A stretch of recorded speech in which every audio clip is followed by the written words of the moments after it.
आतेवा परमणे जेजू क्रिस्ताचें शुभ वर्तमान. आवेसवूर 10 वोळ 1 ते 7.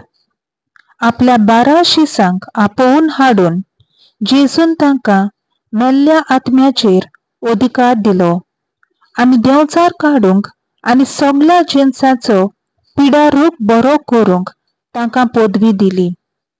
12 धर्मदूतांची नांवां ही: पयलो पेद्रू म्हणटात तो सिमांव आनी ताचो भाव आंद्रे, जेबीदेवाचो पूत जाकोब आनी ताचो भाव जोआव, फिलीप आनी बार्तोलोमेव, तोमास आनी धूव वसूलदार माथेव, आल्फेवाचो पूत जाकोब आनी तादेव, क्रांतिकार सिमांव आनी ताचो घात घेतलो तो जुदास इस्करियोत.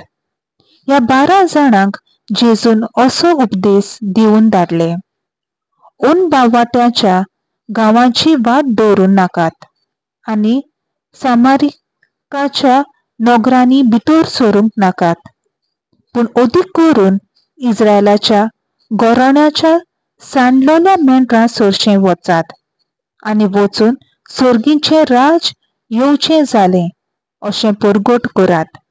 देवाचें उतर हें. देवाचो व्हड उपकार.